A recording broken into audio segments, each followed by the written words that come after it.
सलाम दोस्तों, आज फिर एक बार आप लोगों के सामने दो बातें रखने को आया हूँ।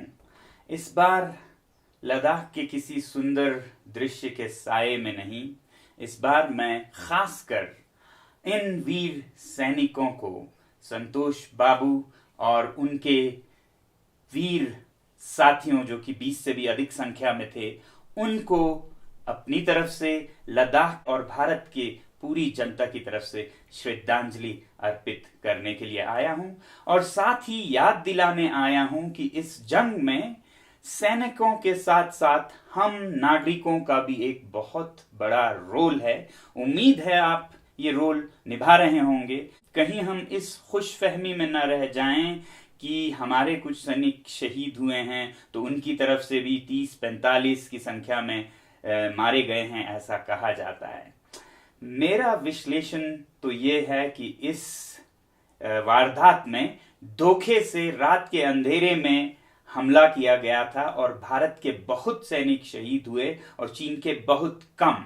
रिपोर्टें बहुत आ रही हैं, मगर मुझे विश्वसनीय इस समय ये जो IBN 18 में एक रिपोर्ट निकली जिसमें कि सरकारी अफसरों का हवाला दिया गया है और जो गालवान वादी से सर्वाइवर्स लौट के आ रहे हैं और लेके अस्पताल में हैं, उनका हवाला देते हुए कहा गया है। जरा देखते हैं क्या कहता है ये रिपोर्ट। इस रिपोर्ट में कहा है कि PLA के डेथ स्क्वाड्स यानी मौत के दस्तों ने इंडियन आर्मी के जवानों को हंट किया, शिकार किया।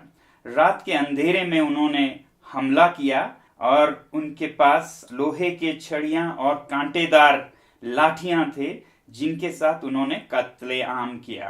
यहां तक कि निहत्थे सैनिक जो कि पहाड़ी पर चढ़े थे उनको भी ढूंढकर पकड़कर मारा गया और इनमें से बहुत तो गलवान नाले में कूदकर मर चुके हैं।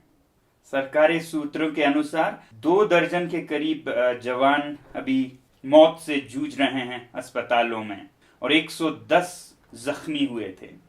इस तरह से लगता है मृतकों की संख्या शायद 20 से 30 के बीच में रही हो। अब अगर चीन की तरफ कितने मौतें हुई उसका अगर बात करें तो मुझे नहीं लगता है कि ज्यादा वहां पर हताहत हुए हैं, क्योंकि अगर चीन इस आंकड़े को नहीं बता रहा है दुनिया को, 2 कारण हो सकते हैं। या तो बहुत ज्यादा मरे हो इसलिए वो न बताना चाहता हो, या फिर इतने कम मरे हो कि इसलिए नहीं बताना चाहता हो। ज्यादा मरे हैं ये तो नहीं हो सकता, क्योंकि उन्होंने ही रात के अंधेरे में धोखे से वार किया है, तो बहुत ज्यादा नहीं मरेंगे। बहुत कम मरे हो तो हाँ, क्योंकि वो हमला करके नुकसान करके अब इल्जाम से बचना चाहते हैं, तो इसलिए वो संख्या शायद नहीं बता रहे हैं। यूं अगर देखें तो चीन के ही ग्लोबल टाइम्स के संपादक, जो कि एक सरकारी अखबार है, उन्होंने ट्वीट में कहा है कि हमारी सरकार संख्या नहीं बता रही है और ये एक गुडविल जेस्चर है। अब गुडविल तब हो सकता है जब अगर असली संख्या बताएं वो 5 या 10 हो तो भारत के लोग नाराज होंगे, सेना नाराज होगी और जवाबी कार्रवाई की सोचेगी। उससे बचने के लिए वो ये संख्या को छुपा रहे हैं और इसे गुडविल कह रहे हैं। मेरा विश्लेषण ये है कि वो इसलिए नहीं बता रहे हैं क्योंकि उनको डर सबसे ज्यादा भारतीय नागरिकों के वॉलेट वॉर से है। क्योंकि अगर वो ये संख्या दिखाएं और जनता हमारी और नाराज हो तो उनको अब तक जो चोट पहुंची है वो और जोर शोर से पहुंचेगी। और ये लगभग साफ हो जाता है इस ट्वीट में, जिसमें वो ये इशारा कर रहे हैं कि इस हादसे के बाद भारतीय नागरिक चीनी सामान का बॉयकॉट ना करें, यानी कि सांप भी मर जाए और लाठी भी ना टूटे। भारतीय फौज तो जवाबी कार्रवाई करेगी, समझदारी से करेगी, हमें उम्मीद है, क्योंकि ये दोनों देश न्यूक्लियाई देश है और चीन को ये समझना चाहिए कि भारत अगर अपने 160 न्यूक्लियर हथियारों में से 10 भी इस्तेमाल करे तो चीन के सारे शहर तबाह हो जाएंगे। तो ये एक बहुत ही पेचीदा संगीन मसला है। बहरहाल ये हम उम्मीद करते हैं हमारे सैनिक देंगे जवाब, मगर हम नागरिकों को क्या जवाब देनी है उस पर हमें अड़े रहने की जरूरत है।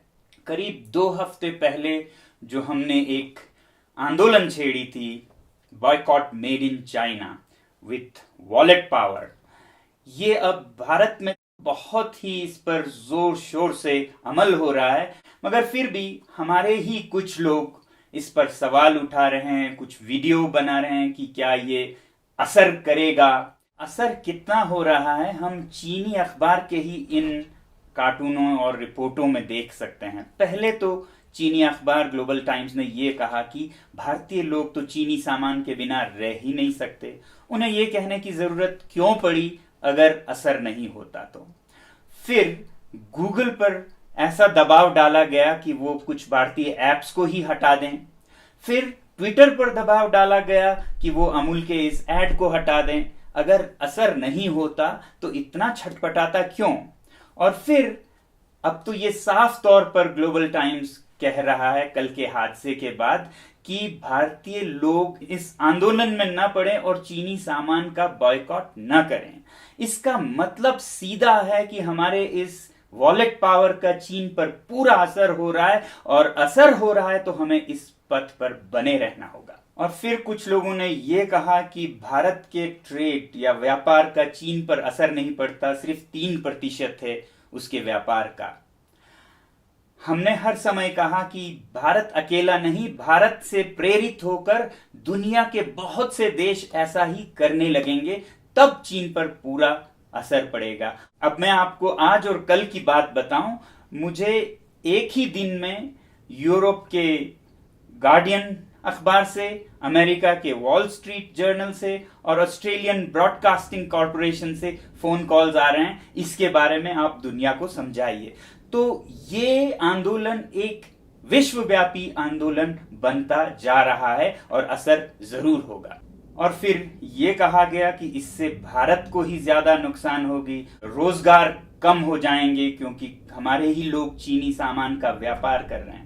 मगर क्या हम ये भूल नहीं रहे हैं कि कल तक भारत में जो बन रहे थे उन सारे रोजगारों को हमने खो दिया चीन से सामान खरीदकर, और आने वाले कल में जब भारत में ही बनने लगेंगे, जब हम बहिष्कार कामयाबी से करेंगे, तो कितने रोजगार पैदा होंगे। दरअसल मेरे ख्याल में ये बॉयकॉट मेड इन चाइना जो आंदोलन है, ये कैंसर इलाज की तरह है। अब हमें कैंसर तो हो चुका है, हम पराधीन हो चुके हैं, तो इसको हटाने के लिए चिकित्सा में, इलाज में कुछ दर्द तो होगा, मगर 1, 2, 3 साल में हम फिर आजाद हो जाएंगे। और इसीलिए हमने कहा था कि boycott made in China, software in a week, hardware in a year.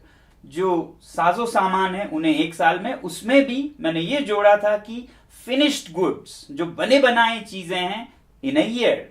Composite goods, जिसमें कच्चा माल या कल पुर्जे जाते हैं, इन 2 years।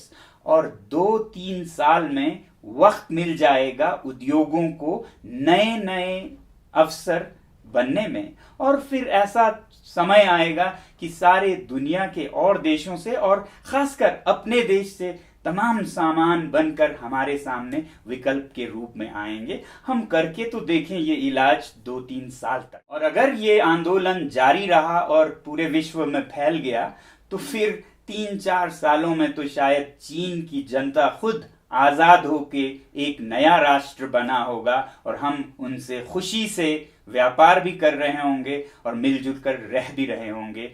यूं तो किसी भी आंदोलन में शुरू में सब लोग नहीं जुड़ पाते, कुछ पीछे रह जाते हैं, सवाल करते हैं, वो अपने आराम को नहीं छोड़ पाते या पैसे को नहीं छोड़ पाते। मगर अब तो मौतें होने लगी हैं, और जब मौतें होती हैं तो बड़े बड़े इनकलाब आते हैं और तख्ते पलट हो जाते हैं। ट्यूनीशिया में जब अरब स्प्रिंग आया तो ये एक सब्जी वाला मोहम्मद बौजीजी, जब उसकी मौत हुई तो पूरा देश जल उठा और तख्ता पलट हुआ कई देशों में। उसी तरह चीन की बात कर रहे हैं तो चीन में ही तिएननमेन स्क्वायर पर एक बहुत बड़ा विद्रोह और तख्ता पलट होने से रुक गया 1989 में, जब हु यांगबाओ की मौत हुई थी। और हाल ही में चीन में कोरोना के संदर्भ में भी एक इनकलाब आते आते रुक गया था, तब भी एक डॉक्टर ली वेनलियांग के मौत होने पर। अब हमारे वीर संतोष बाबू और उनके 20 साथी शहीद हुए हैं, अब तो पूरा देश एक साथ जागे, उठे और कार्यवाही करे अपने वॉलेट्स के साथ और उनके मौत को व्यर्थ न जाने दें।